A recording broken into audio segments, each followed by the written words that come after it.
Bienvenue sur Stratpol, nous sommes le 31 janvier et nous allons parler de la deuxième manifestation pour Alexeï Navalny. Avant de démarrer cette vidéo, n'oubliez pas de vous inscrire, n'oubliez pas de mettre un pouce bleu et n'oubliez pas de nous aider en allant sur notre compte Patreon, sur notre compte Tipeee ou sur notre compte PayPal, en description de cette vidéo. Ce dimanche 31 janvier avait donc lieu des manifestations dans toute la Russie et elles se sont avérées un échec encore plus cuisant que samedi dernier. Je ne referai pas la carte que j'avais fait la dernière fois, mais déjà on peut souligner que spécialement dans l'extrême-orient russe, les manifestants qui n'étaient pas très nombreux ont encore baissé. À Khabarovsk, qui était la ville des manifestations de l'été dernier, où on avait eu entre 60 et 100 000 personnes, la dernière fois il y avait eu 250 personnes et cette fois il y en a eu 100. Donc échec total, incapacité totale de Navalny à mobiliser dans cette région. À Vladivostok, où on avait eu 1000 personnes la dernière fois, on en a eu 100 cette fois. À Petropavlovsk, 30 personnes contre 200 la dernière fois. À Yuzhno-Sakhaline, 60 contre 400 personnes la dernière fois. À Novosibirsk et Ekaterinbourg, qui est à Saint-Pétersbourg, c'est sensiblement la même participation. Mais pour l'instant, entre les proclamations des manifestants et de la police, il est dur de faire le tri. Donc en gros, on va dire qu'il y en a à peu près autant que la dernière fois. À Saint-Pétersbourg, ils ont été très actifs et il y a eu pas mal de violence. En revanche, la catastrophe pour Alexeï Navalny, cette fois, c'est à Moscou. Comme la dernière fois, je me suis rendu sur place. Officiellement, le centre de Moscou était bloqué puisque la manifestation devait avoir lieu devant la Loubianka, donc qui est le siège du FSB, ancien KGB. En fait, c'était pas vraiment bloqué puisque j'ai pu me faire déposer en taxi juste devant la Loubianka. Et là, je me suis aperçu qu'il n'y avait aucun manifestant. Donc j'ai commencé à remonter, comme on le voit sur cette carte, vers le nord, en direction de l'endroit suivant où ils auraient pu se trouver, qui est un endroit qui est connu comme Chisty Proudy. Sretensky Boulevard, et là non plus il n'y avait personne, à part un cordon des forces de l'ordre qui n'était pas non plus excessif, on n'avait pas cette espèce de phalange qu'on voit dans les manifestations, mais en revanche, et on en reparlera, des policiers qui étaient assez dissuasifs physiquement parlant. Donc toujours personne à cet endroit-là, donc j'ai continué à remonter toujours vers le nord, vers le petit périphérique intérieur en fait, ce qu'on appelle le Sadovoy Kalso, et là aussi je n'ai trouvé toujours personne. Ce que j'ai observé, c'est des petits groupes de jeunes, voire très jeunes, qui essayaient également, mais qui n'osaient pas s'approcher de la police et qui cherchait finalement à trouver un endroit où ils pourraient se rassembler tranquillement. Arrivé au niveau justement de ce petit périphérique, j'ai décidé d'arrêter ma recherche des manifestants et finalement c'est à ce moment-là qu'ils ont continué à monter vers le nord et qu'ils sont allés dans une zone qu'on appelle les Trois Gares où il y a eu quelques heurts avec la police mais finalement très peu de violence de toute manière dans ces manifestations. De toute manière, ils étaient très peu nombreux. Quand on connaît l'endroit et quand on voit à peu près les images, ils devaient être entre 300 et 400. Contre eux, la dernière fois, j'avais évalué à 6000. Donc à Moscou, c'est un véritable échec pour Alexeï Navalny. Alors il faut essayer de comprendre pourquoi. Bon, déjà d'une manière générale, nous l'avions dit, les manifestants pro-Navalny n'ont rien à voir avec un grand mouvement populaire, un grand soulèvement populaire, comme on a pu l'observer en France en novembre-décembre 2018 et encore jusqu'au début janvier 2019. Cette fois-ci, par rapport à la dernière fois, la moyenne d'âge avait encore baissé, donc ce n'est pas des gens qui n'ont plus rien à perdre et ce ne sont pas non plus des forces actives, ce ne sont pas des travailleurs, des producteurs, des entrepreneurs qui étaient le propre des Gilets jaunes. Les Gilets jaunes étaient un mouvement de producteurs contre une direction parasite, dirons-nous. Et ici, on observe à peu près l'inverse, c'est-à-dire que les quelques manifestants qui restent encore manifestent pour en gros avoir Emmanuel Macron au pouvoir. Il faut rappeler que toutes ces manifestations ne sont pas autorisées et que, en plus, le dispositif policier était assez efficace. Ces manifestants n'ont même pas essayé de s'approcher justement de la place de la Loubianka où ils étaient censés se rassembler.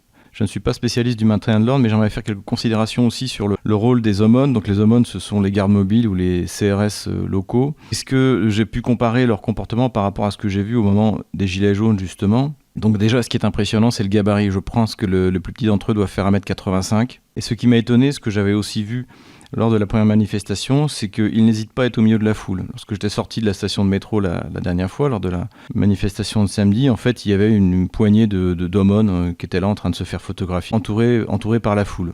Donc d'un côté, vous avez une foule qui est plutôt docile, qui est aussi une des caractéristiques en fait des manifestants, et vous avez des aumônes qui sont sûrs d'eux. Et autre chose qui m'a frappé, c'est qu'ils sont individuellement bons. C'est-à-dire qu'ils ne comptent pas sur l'espèce d'impact de la phalange, c'est-à-dire de ce groupe mobile très soudé qui progresse pour repousser les manifestants. Ils comptent davantage sur leur capacité individuelle.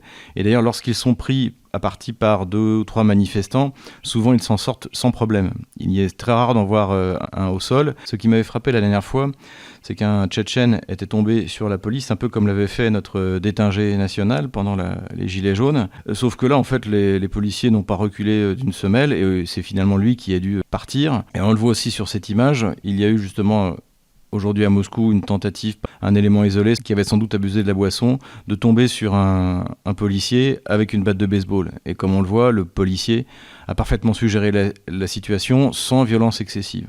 Donc c'est ça qui est quand même impressionnant, c'est que par rapport à une échelle de violence de 1 à 10, où on va dire que 10 c'est lorsque, comme par exemple dans le Capitole, on utilise des munitions réelles sur des manifestants, et on va dire que 9 c'est quand on utilise des munitions qui crèvent les yeux des manifestants.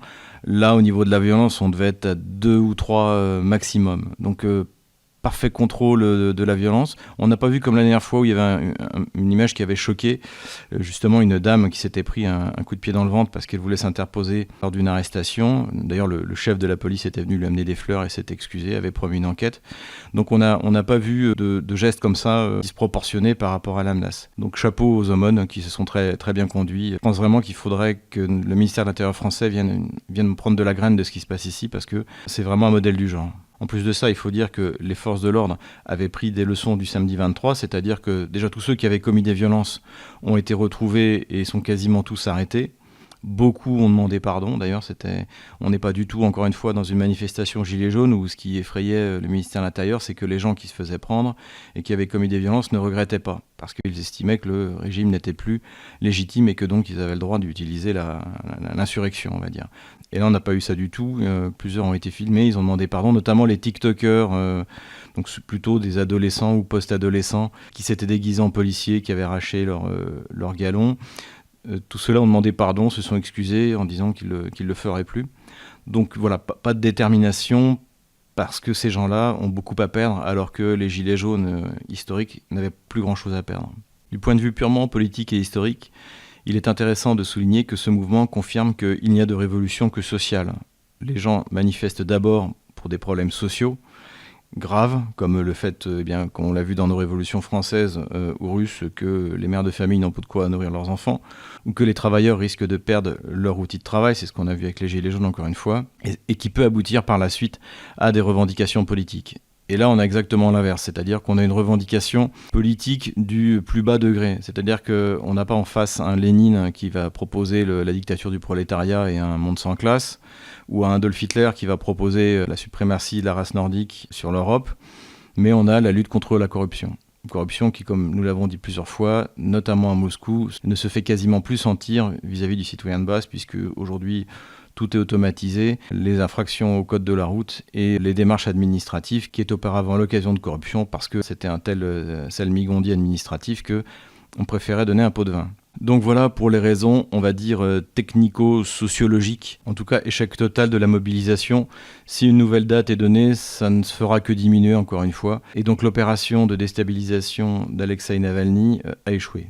La deuxième grande raison de l'échec aussi de ces manifestations, c'est que le montage du film d'Alexeï Navalny a été percé à jour et que désormais, cela est connu de quasiment tous les Russes. Donc il est évident que notamment à Moscou, des gens qui s'étaient déplacés samedi dernier, lorsqu'ils ont vu la manipulation de ce film, ont renoncé à soutenir Alexeï Navalny. Qu'a-t-on découvert depuis une semaine ? Première chose, nous avions évoqué qu'un journal allemand avait déclaré que le film d'Alexeï Navalny avait été tourné dans les studios Black Forest et que la réservation des studios avait été faite par une société américaine. Cela semble confirmé. D'ailleurs, si on va sur le site de Black Forest, on retrouve les décors dans lesquels Navalny a lu le prompteur que lui avait préparé a priori Bellingcat, ce qui semble aussi se confirmer puisque Bellingcat a pris la défense du même reportage. Ce qu'on apprend aussi sur les sites du studio de Black Forest, c'est qu'ils ont des clients extrêmement prestigieux, comme par exemple Porsche. Donc la réservation de ces studios pour plusieurs jours a dû coûter une fortune. Autre chose qui a dû coûter une fortune, c'est la modélisation 3D du soi-disant château de Vladimir Poutine. Le documentaire d'Alexeï Navalny sur le château de Vladimir Poutine a dû coûter quelque chose comme 2 millions de dollars. Donc c'est énorme. Et donc évidemment que les commanditaires ne sont pas les quelques contributeurs du fonds de lutte contre la corruption d'Alexeï Navalny.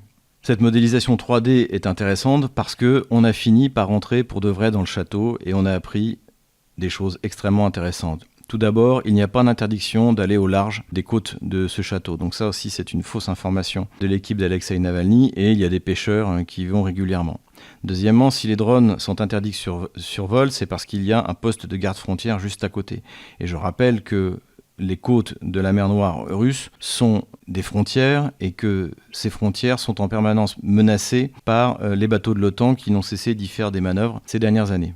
Il y a de fortes chances que notre James Bond joufflu n'ait même pas lui-même tourné les vidéos de drones que l'on a vues et que cela soit juste une mise en scène. De la même manière que ce n'est pas Navalny qui a interviewé les gens sur Skype ou Zoom lorsqu'il prenait les interviews. Tout ça a été fait auparavant et Navalny a juste posé devant la caméra. Donc tout ça est un montage absolu. Mais le pire sans doute pour Alexeï Navalny, c'est qu'en fait on a pu visiter le château, que ce n'est pas du tout ce que présente sa modélisation 3D. Le château, comme nous l'avions dit, est en fait un hôtel, un appart-hôtel pour être précis, où il y aura, comme le montrent d'ailleurs les plans, 16 chambres de luxe, et donc c'est un projet immobilier dont on connaît le propriétaire, et nous en avons parlé dans notre vidéo justement sur ce film de Navalny, c'est justement Arkady Rotenberg, qui est un des proches de Poutine. Et il détient ce projet immobilier, comme il l'a précisé lui-même, comme il y en a d'autres dans l'Altaï, dans l'extrême-orient russe, si je me souviens bien. Le contraste entre ce qu'a présenté Alexeï Navalny avec sa modélisation 3D et la réalité du chantier, qui en a encore pour plusieurs années, est flagrante, et évidemment que cela a complètement discrédité non seulement Alexeï Navalny, mais même son soi-disant fonds de lutte contre la corruption. Le château était visité tout d'abord par des blogueurs du site MASH et ensuite par la télévision d'État de Russie Adine. Et l'on voit d'ailleurs le reporter qui sort des toilettes de chantier, qui sont les seules toilettes qui fonctionnent, avec une brosse, en montrant à quoi ressemble la soi-disant brosse de 700 € qui nous avait été vendue par Alexeï Navalny comme étant celle de Vladimir Poutine. Notons que l'information avait été reprise de manière ironique par l'attaché du Figaro à Moscou, Alain Barleuet, donc le 23 janvier sur la place Pouchkine, nous raconte: place Pouchkine à Moscou, on raille ce samedi les balayettes de WC à 700 € du palais de Poutine, comme l'a révélé entre autres la dernière vidéo choc de Navalny. Donc comme on le voit, le château de Belenjik est loin d'avoir des brosses à WC à 700 € pièce. On pourrait espérer un démenti et même des excuses du Figaro, mais depuis 20 ans que je suis en Russie, tous les correspondants du Figaro, à commencer par Saint-Exupéry, Nodé Langlois, Pierre Avril et désormais Alain Barleuet, étaient davantage des militants gauchistes que des journalistes et des reporters compétents. Donc je n'ai pas d'espoir d'excuses, je vous le dis tout de suite. En revanche, pour les abonnés du Figaro, je vous conseille de fermer votre abonnement au Figaro et en revanche de souscrire à notre chaîne Stratpol. Un autre détail très drôle a été révélé, c'est qu'en fait les concepteurs 3D du château de Poutine ont confondu l'aigle bicéphale du Monténégro avec l'aigle bicéphale de Russie.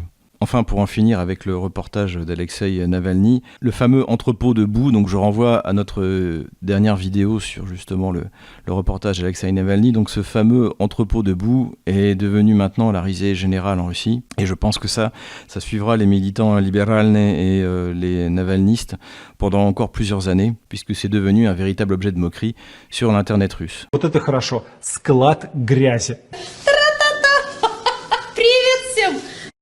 L'ambassade américaine a été très présente sur ces deux manifestations. La dernière fois, elle avait même recommandé un itinéraire aux manifestants en leur expliquant qu'il fallait se rendre sur la place rouge, ce que même aucun organisateur de la manifestation n'avait osé faire. Donc évidemment, les affaires étrangères russes ont protesté. Et aujourd'hui, cette même ambassade a de nouveau dénoncé les 3-4 000 arrestations qui ont été opérées par les policiers. En parfaite coordination, le Fonds de lutte contre la corruption a demandé à Joe Biden de mettre des sanctions contre les citoyens russes qui sont proches de Vladimir Poutine. Donc tout ça est une opération parfaitement coordonnée et qui a parfaitement échoué aussi, il faut bien le dire. Voilà, cette manifestation était censée apporter un soutien et une pression sur le gouvernement russe puisque Alexeï Navalny doit savoir à quelle sauce il va être mangé par la justice russe dans 2 jours. Eh bien, c'est un échec total. Et en revanche, comme je l'avais dit la dernière fois, aujourd'hui, les citoyens russes ne comprendraient pas qu'Alexeï Navalny, avec ce qu'il a fait, ne soit pas puni. Ce qui est en jeu aujourd'hui, d'ailleurs, ce n'est plus seulement Alexeï Navalny, mais le sort même du mouvement libéralne, c'est-à-dire du mouvement gauchiste en Russie, qui pourtant domine dans les médias occidentaux, qui domine dans certains pays, notamment en France, politiquement. Eh bien, ce mouvement peut disparaître à cause de ce reportage complètement truqué qui a été publié par Alexeï Navalny. Et là, à moins de considérer encore une fois, mais je n'y crois guère, qu'Alexeï Navalny soit un agent russe qui soit là pour discréditer l'opposition libérale, c'est-à-dire gauchiste en Russie, on peut s'interroger sur le fait que c'est peut-être une opération de désinformation des services russes qui aurait fourni des plans bidons, une histoire bidon autour du château aux agents de Bellingcat / le MI6 pour provoquer cette opération où il se serait ridiculisé. En tout cas, le temps qu'a pris le Kremlin pour répondre à toutes ces accusations m'a fait penser à l'opération U-2. Pour ceux qui ne le sauraient pas, en 1960, un avion espion américain a été abattu par les soviétiques au-dessus du territoire soviétique. Et le pilote a été récupéré vivant. Pendant une semaine, les Américains qui pensaient que le pilote était mort, on niait en disant que c'était absolument pas le cas, qu'il n'y avait pas de vol d'espionnage, etc., etc. Et finalement, l'Union soviétique a présenté les preuves du survol de l'U-2 et du fait qu'il ait été battu, en soulignant que le pilote était vivant. Et d'ailleurs, le pilote a été échangé quelques temps plus tard. Donc en fait, c'est un peu la stratégie qu'avaient adoptée les soviétiques à l'époque, c'est-à-dire qu'ils avaient laissé Washington s'enferrer dans des mensonges invraisemblables, et pour finir, avaient exposé ces mensonges devant le monde entier. Donc on est peut-être dans ce genre de stratégie, mais encore une fois, une grande manipulation des services secrets russes pour faire raconter n'importe quoi à Alexeï Navalny n'est pas à exclure. J'espère que ces vidéos vous a plu. Encore une fois, allez voir en description pour nous soutenir.